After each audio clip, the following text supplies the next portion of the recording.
Que el Señor les bendiga, amados hermanos. Gracias a Dios por volvernos a encontrar para compartir nuevamente su palabra.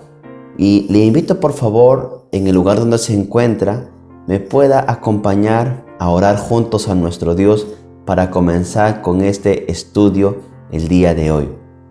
Oremos juntos, por favor. Nuestro Padre Celestial, Dios soberano, Dios eterno, Dios misericordioso, Padre Santo, ante ti venimos, Señor, rogándote y suplicándote nos muestres tu palabra. Ayúdanos, Señor, a poder entenderla. Ayúdanos, Padre, a poder comprenderla y a desafiarnos a ponerla por obra, Señor. Ayúdanos, Señor, a poder practicar cada lección, cada enseñanza, cada desafío que tú pones en nuestros corazones, Padre Santo. Dirige este estudio, por favor, y que sea de olor grato para tu nombre, Padre mío. Un desafío para nosotros como creyentes, Padre Santo. Sé tú glorificado en este momento, Señor. Te lo ruego en el nombre de Jesús. Amén. Estamos aprendiendo durante este mes de las misiones. Y a través de las prédicas que les he podido compartir, he tratado de poner en sus corazones este concepto, que la misión es una tarea divina. En este momento quiero llevarle a pensar en la escena que envuelve lo que conocemos comúnmente como la Gran Comisión. El Señor Jesucristo ha pasado buen tiempo con sus discípulos enseñándoles, adoctrinándoles, preparándoles para que ellos puedan cumplir con la misión, tener el privilegio de participar en la misión de Dios. El Señor Jesucristo fue crucificado y ha resucitado. La resurrección y la gran comisión se encuentran en los 4 evangelios de nuestra Biblia. Cada uno de ellos tiene un enfoque diferente. Y cada uno de ellos lleva una gran lección que usted y yo no debemos olvidar. ¿Sabe qué? El poder conocer el carácter de Dios, el poder conocer quién es nuestro Dios, nos va a ayudar, y deseo mucho que nos ayude a cumplir con la misión, a ser parte de este privilegio que nuestro Señor Jesucristo puso en nuestros hombros. Y quiero invitarle a que pueda ir conmigo al Evangelio de Mateo, que es el primer texto que vamos a estudiar juntos el día de hoy. Mateo capítulo 28, el versículo 18. Repito, Mateo capítulo 28, verso 18. Leamos todos juntos, por favor. Usted allá en casa, yo aquí. ¿Listos? A la voz de 3. 2, 3. Y Jesús se acercó y les habló, diciendo: Toda potestad me es dada en el cielo y en la tierra. Primera característica, primera descripción: soberanía. Mateo capítulo 28, verso 18, nos habla de que toda potestad le fue dada al Señor en el cielo y en la tierra. Un diccionario bíblico define esta palabra potestad de la siguiente manera. Leo: es el poder de regir o gobernar, poder de aquel cuya voluntad y mandatos deben ser obedecidos por los demás. ¿Sabe? Nuestro Dios es soberano. Jesucristo es soberano. La Escritura nos dice aquí en este texto que es soberano sobre el cielo y sobre la tierra. Quiero que vaya conmigo al libro de Mateo, capítulo 9, versículo 6. Capítulo 9 del Evangelio de Mateo, versículo 6. Capítulo 9 de Mateo, verso 6, dice lo siguiente: Pues para que sepáis que el Hijo del Hombre tiene potestad en la tierra para perdonar pecados, dice entonces al paralítico: levántate, toma tu cama y vete a tu casa. En este capítulo nos enseña que el Señor Jesucristo ya tenía la potestad de perdonar pecados. Vamos ahora al Evangelio de Marcos, capítulo 6, versículo 7. Marcos, capítulo 6, versículo 7. Allí la palabra potestad se ha traducido como autoridad. Dice así, Marcos capítulo 6, verso 7.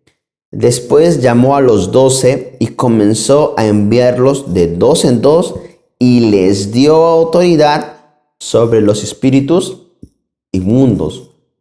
Nuestro Dios Jesucristo les dio autoridad a los apóstoles porque Él tenía autoridad, tenía la potestad sobre ¿quiénes?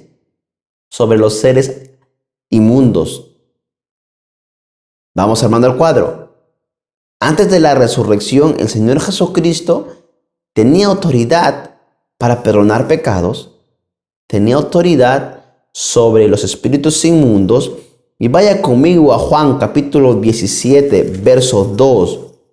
El Evangelio de Juan capítulo 17, versículo 2. Allí se nos indica otra autoridad que tenía nuestro Señor Jesucristo.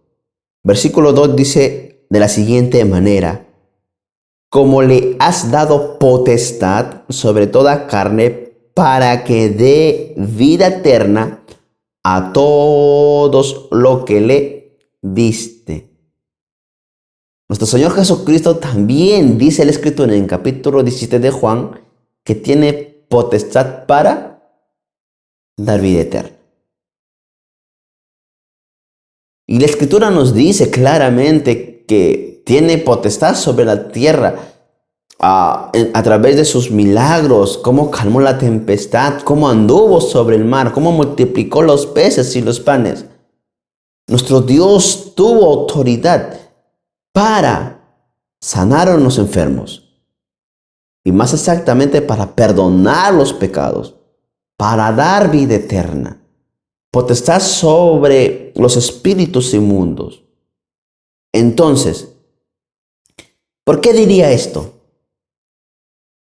Y volviendo a Mateo capítulo 28, verso 18, el texto que estamos estudiando, mi pregunta es lo siguiente: ¿por qué el Evangelio de Mateo, el último capítulo, nos diría esto? Toda potestad me es dada en el cielo y en la tierra. ¿Qué? ¿Antes no lo tenía? Y la respuesta es no, sí tenía autoridad. Pienso que este versículo es una manera de alentar a los discípulos, de recordarles, de aclararles que nuestro Dios es soberano. Note conmigo los versículos 16 y 17 del capítulo 28. Dice de la siguiente manera: pero los 11 discípulos se fueron a Galilea, al monte donde Jesús les había ordenado, y cuando le vieron, le adoraron, pero algunos dudaban. Algunos dudaban.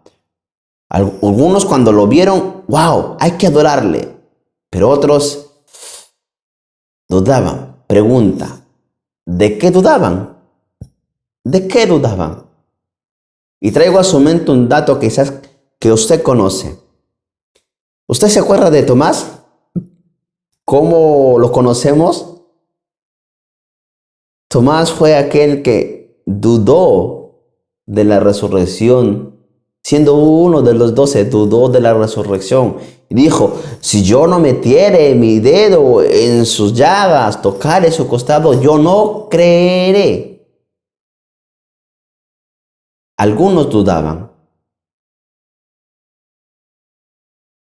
Y pienso que cuando el Señor Jesucristo dice: toda potestad me es dada en el cielo y en la tierra, es para trabajar con ese miedo.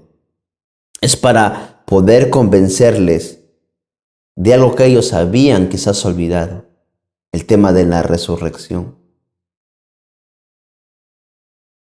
Entonces, ¿por qué diría esto?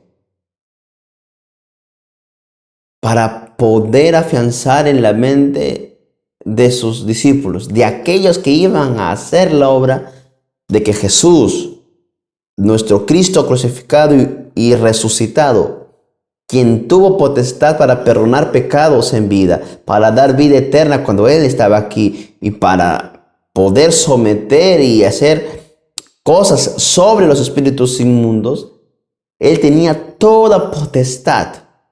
Y con esa potestad les dijo, yendo, hagan discípulos. El reconocer que nuestro Dios es soberano, amados hermanos, debería motivarnos a cumplir con la misión. ¿Usted cree que Jesús, que nuestro Dios es soberano? Es una pregunta personal que yo le invito a que se haga. ¿Usted lo cree? ¿Sabe?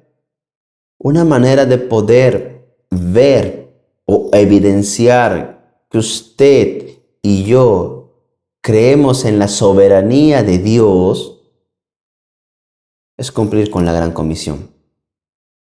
Es participar con el privilegio de las misiones. Es cumplir con la tarea. Mi Dios es soberano. Por eso cumplo la gran comisión. Yo creo que Jesús es soberano. Por eso voy a evangelizar. Ese debe ser nuestro pensamiento. Es soberano sobre toda nuestra vida, tanto de creyentes como de incrédulos. Isaías capítulo 43, versículo 7 dice, todos los llamados de mi nombre para gloria mía los formé y los hice. Romanos 11:36 dicen que por Él y para Él son todas las cosas. A Él sea la gloria por los siglos. Usted y yo le pertenecemos. Él es soberano. Si usted en este momento está escuchando esta meditación y usted no se ha entregado a Jesucristo como su Salvador, usted no puede reconocer y no ha reconocido la soberanía de Dios. Usted le pertenece. Él fue su creador. Y tarde o temprano usted estará delante de su creador rindiendo cuentas de cuántas veces ha escuchado el Evangelio y no decidió arrepentirse. Dios es soberano de su vida. También es soberano de aquellos que reciben el mensaje. Cuando usted va a tocar una puerta, no sabe a quién se encontrará detrás de la puerta, del otro lado. Tiene miedo. ¿Qué le puede ocurrir? Dios está en soberano control de esa situación. También de las cosas que nos ocurren. Todas las cosas nos ayudan a bien, dice Romanos 8. Dios es soberano. Le invito a que busque la segunda descripción en el Evangelio de Marcos. Vamos ahora al Evangelio de Marcos capítulo 16. También nos cuenta aquí la Escritura lo que es el preámbulo de la gran comisión. Lea conmigo Marcos capítulo 16, verso 14. Finalmente se apareció a los 11 mismos, estando ellos sentados a la mesa, y les reprochó su incredulidad y dureza de corazón, porque no habían creído a los que le habían visto resucitado. ¿Sabe cuál es la segunda característica que yo puedo notar aquí sobre nuestro Señor Jesucristo? ¿Sabe cuál es? Exigente. Nuestro Dios por un lado es soberano, pero por el otro también es exigente. ¿Cómo así? Quiero llevarle a pensar en este texto. Dice que se apareció a los 11, estando ellos sentados a la mesa. ¿Y qué les hizo? ¿Y qué les dijo? Les reprochó. Literalmente esta palabra significa atacar en el idioma original, molestar. vituperar, reconvenir. Es un término fuerte. Por decirle de alguna manera, les llamó la atención duramente. ¿Por qué? Porque no habían creído a los que le habían visto resucitado. ¿Quiénes? Las mujeres. Ya habían ocurrido esa escena de que las mujeres habían visto a Jesús resucitado, habían corrido a contarles y ellos no le creyeron. Ya había sucedido la escena en que se apareció a los testigos de Maús, que también les contaron y no les creyeron. Cuando Jesús se aparece en ese lugar, les reprocha su incredulidad. Ahora bien, unos detalles que debemos tomar en cuenta para responder esta pregunta, ¿por qué les reprochó? Yo sé que dice la Escritura porque no habían creído, y quiero llevarle más a fondo. Solamente en el Evangelio de Marcos se nos enseña o se nos muestra que nuestro Señor Jesucristo había hablado con ellos, les había enseñado a ellos el tema de que le era necesario padecer, morir y resucitar al tercer día. Por ejemplo, y ese es un ejemplo clásico, Marcos capítulo 8, versos 31 y 32.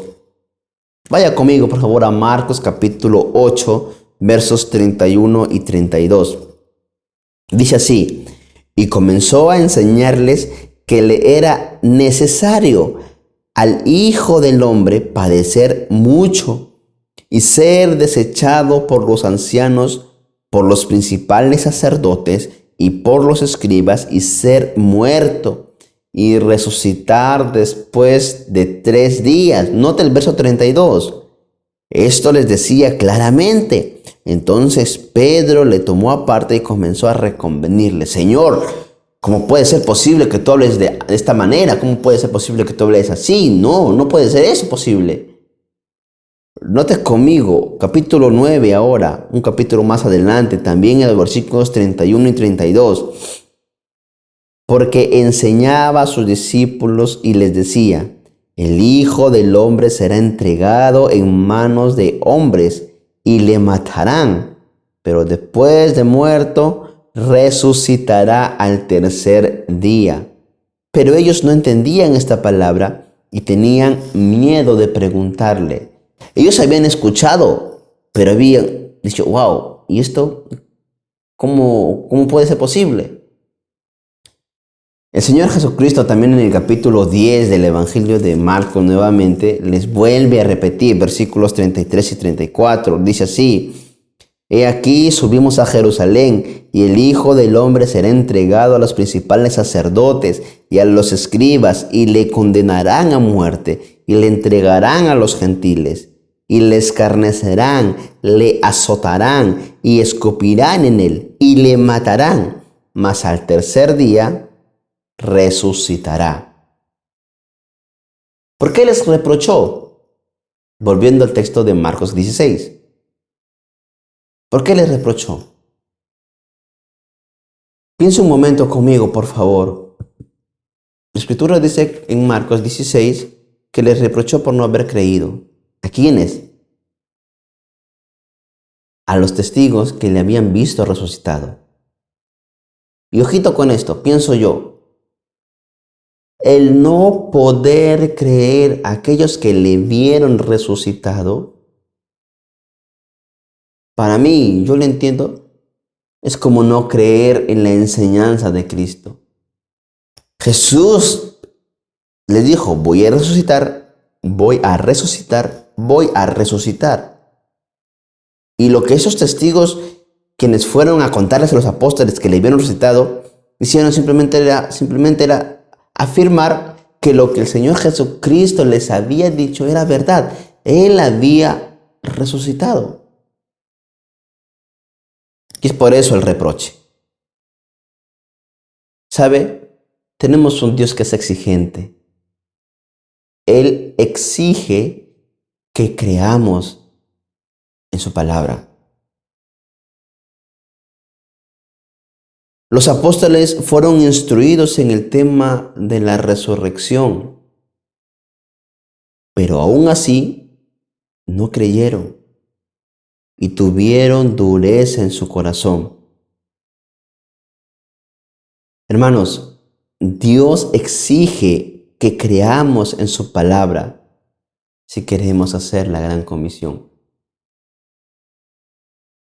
Tenemos un Dios que es soberano y que en su soberanía nos acompañará hasta terminar la tarea. Pero también tenemos un Dios que exige que aquella persona que quiere ir aprenda y entienda, crea en su palabra. Debemos creer y entender que Él exige que creamos, que Él estará con nosotros hasta el fin del mundo. Debemos creer que, según el Evangelio de Marcos, el que cree se salvará, el que no se condenará. Y debemos creer en eso. Él exige que creamos en eso. Debemos creer también que mi Dios pues suplirá todo lo que os falte según sus riquezas en gloria para aquellos que están en las misiones. Dios exige que usted crea en su palabra. Pero hermano José, yo no soy pastor, yo no soy misionero.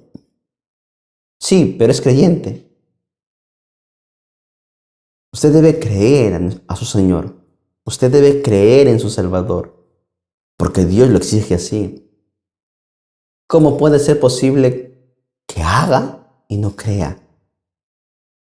Dios exige que crea en cada una de sus promesas. Dios exige que usted crea en su palabra. La tercera descripción que estudiaremos a continuación se encuentra en los evangelios de Lucas y Juan. Ambos comparten la misma escena. Juan es de pocas palabras, en Juan 20:20, pero Lucas da una descripción con mucho más detalle que nos va a ayudar a poder entender la tercera característica de nuestro Señor Jesucristo, que nos ayudará a poder cumplir con la tarea divina. Busque conmigo, por favor, el Evangelio de Lucas en el capítulo 24. Lucas, capítulo 24. Y estaremos leyendo los versículos 38 al 43. Pero Él les dijo: ¿por qué estáis turbados y vienen a vuestro corazón estos pensamientos? Mirad mis manos y mis pies, que yo mismo soy. Palpad y ved, porque un espíritu no tiene carne ni huesos, como veis que yo tengo. Y diciendo esto, les mostró las manos y los pies. Y como todavía ellos de gozo no lo creían y estaban maravillados, les dijo: ¿tenéis aquí algo de comer? Entonces le dieron parte de un pez asado y un panal de miel. Y él lo tomó y comió delante de ellos. Busque conmigo ahora Juan 20:20. Dice de la siguiente manera: y cuando les hubo dicho esto, les mostró las manos y el costado, y los discípulos se regocijaron viendo al Señor. ¿Sabe cuál es la tercera característica que quiero compartir en este mensaje, en este momento? Misericordia. Tenemos un Dios que es misericordioso, que es benevolente, que es amoroso. Y quiero mostrarle el por qué pienso de esta manera. ¿Qué pensaría usted si de pronto usted está junto a su familia en su sala, puertas cerradas, y de pronto se aparece en medio de la sala una persona que usted con su familia vieron partir de este mundo hace unos días, una persona que murió y se aparece? ¿Cuál sería su reacción? ¿Se asustaría? Yo pienso que sí. Yo pienso que sí. Y justamente esa es la reacción que tienen los discípulos. Lucas nos dice que tras la aparición de nuestro Señor Jesucristo, versículo 37, entonces espantados y atemorizados pensaban que veían espíritu. Quiero delinear el pensamiento y que vea el entorno de los discípulos en ese momento. ¿Qué es lo que pasa por sus mentes? El Señor Jesucristo está a punto de aparecerles y cuando ellos lo vieron, tuvieron miedo. ¿Por qué? Porque estaban con la puerta cerrada. Dijeron, uy, un fantasma. Pero note lo que dice el Evangelio de Juan. Volvamos al Evangelio de Juan, capítulo 20, pero en esta ocasión al verso 19. Porque estaban allí, puerta cerrada. Dice capítulo 20, verso 19. Cuando llegó la noche de aquel mismo día, el primero de la semana, estando las puertas cerradas en el lugar donde los discípulos estaban reunidos por miedo de los judíos, vino Jesús y puesto en medio les dijo, paz a vosotros. Una frase que usted debe resaltar allí. Estaban en ese lugar por miedo de los judíos. Pregunta, ¿por qué tenían miedo de los judíos? Quiero que vaya conmigo al Evangelio de Juan capítulo 18 y allí podemos encontrar quizás una respuesta para esta pregunta. Juan capítulo 18, verso 19. Dice así, y el sumo sacerdote preguntó a Jesús acerca de sus discípulos y de su doctrina. Pienso que ellos tenían miedo a los judíos y en especial los del Sanedrín, porque ellos habían sido el causante, los que habían provocado la muerte de su maestro. Y como ellos creían que su maestro estaba muerto y habían escuchado de que Anás, el sumo sacerdote, preguntaba por ellos, dijeron, ya mataron al maestro, ahora los siguientes somos nosotros. ¡Qué miedo! Pero tenían miedo, ¿por qué? Porque creían que Jesús estaba muerto. Jesús los encuentra así, con un corazón lleno de miedo. Miedo, pienso yo, como les vengo recalcando, que era originado por la creencia de que Jesús estaba muerto y que no había resucitado y que los siguientes en morir eran ellos probablemente por las preguntas que Anás estaba haciendo de ellos. Así los encuentra Jesús, llenos de miedo. Pero quiero que note conmigo cómo se ve la misericordia de nuestro Señor Jesucristo, su amor, su benevolencia para con sus apóstoles. Volvamos por favor a Lucas capítulo 24, verso 38, una pregunta llena de amor, pienso yo. Dice de la siguiente manera, pero él les dijo, ¿por qué estáis turbados y vienen a vuestro corazón estos pensamientos? ¿Por qué tienen miedo? ¿Por qué creen que soy un fantasma? ¿Por qué tienen miedo los judíos? ¿Por qué tienen esos pensamientos aquí en su mente? ¿Por qué? Y comienza a trabajar en sus miedos.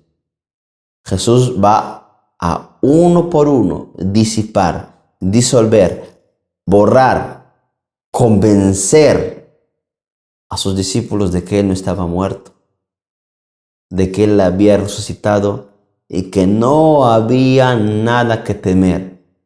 ¡Qué misericordioso nuestro Dios! Tienen miedo los discípulos y Él comienza a trabajar con ese miedo y les llega a la convicción de que Él está vivo y que no hay nada que temer. Note conmigo. En primer lugar, Él les muestra las manos y los pies. Dice, versículo 39, mirad mis manos y mis pies, que yo mismo soy. Palpad y ved, porque un espíritu no tiene carne ni hueso, como veis que yo tengo. Y diciendo esto, les mostró las manos y los pies. Lo interesante de esto es que todavía les dije, toquen, miren, acá estoy. Toquen. Juan nos dice que les incentiva a su costado. Toquen el costado. Toquen su costado. Costado izquierdo probablemente, el que había sido atravesado. Pero después de que les invitó a comer y como ellos aún no creían por el gozo, ¡wow! El Señor ha resucitado. Ya no estaban miedosos de que habían visto un fantasma, sino que ya estaban gozosos y el gozo les decía, no lo podemos creer. Y él hace lo siguiente. Versículo 41 del Evangelio de Lucas, capítulo 24, dice así: como todavía ellos de gozo no lo creían y estaban maravillados, les dijo, ¿tenéis algo de comer? Entonces le dieron parte de un pez asado y un panal de miel, y él lo tomó y comió delante de ellos. Jesús amó a sus discípulos, les mostró su benevolencia, su misericordia, les disipó los miedos y así, convencidos, les daría lo que hoy conocemos como la Gran Comisión. ¿Tiene usted miedo de formar parte de este privilegio? Es un privilegio del cual quisiera usted no participar porque le da terror uy, ¿qué me dirán? ¿Qué preguntas me harán? ¿A quién encontraré? ¿Sabe? Si usted escudriña la Escritura, va a encontrar que no solamente aquí con los discípulos, sino con muchos otros personajes, muchas otras personas y aún familias, cuando Dios los quiso usar y ellos tuvieron temor, porque era algo inesperado, porque no sabían cómo comportarse, Dios comienza a trabajar con los miedos de aquel que quiere servirle. Amados hermanos, quiero que entienda la escena que envuelve la Gran Comisión. Quiero que entienda que tenemos un Dios misericordioso, amoroso, soberano, exigente. Los discípulos, aquellos que iban a ser los que iban a cumplir con la tarea, iban a tener el privilegio de compartir el Evangelio, cuando su Señor, cuando su Maestro partiese de este mundo y volviese a su gloria, ellos tenían dudas, ellos tenían miedo, ellos eran incrédulos en su palabra, no eran perfectos. Tuvieron duda, les mostró su soberanía. Tuvieron incredulidad, les exigió que creyesen. Tuvieron miedo y fue misericordioso. Gracias a Dios por Él. Gracias a Dios porque quiere que participemos en este privilegio. Y yo le animo a poder confiar en su soberanía. Tanto creyentes como incrédulos, Dios es nuestro soberano. En su exigencia quiere que creamos en su palabra, en su misericordia y benevolencia, porque Él quiere usarle. Si tiene miedo, deje que Él trate con sus miedos. Gracias, hermanos, por poder acompañarme en este estudio. Y le invito a poder inclinar sus rostros para dirigirnos a nuestro Dios en oración. Gracias, Padre, por tu palabra. Gracias porque eres bueno y para siempre es tu misericordia. porque eres soberano, porque eres misericordioso, pero también eres un Dios exigente, que exige que creamos para poder cumplir con mayor eficacia la misión, Padre mío. Gracias por este día, gracias por tu palabra. Desafíanos y ayúdanos a ser parte integral, a poder desafiarnos a cumplir la gran comisión. Gracias, en verdad, Señor. En el nombre de Jesús. Amén. Que nuestro gran Dios les bendiga, hermanos. Muchas gracias.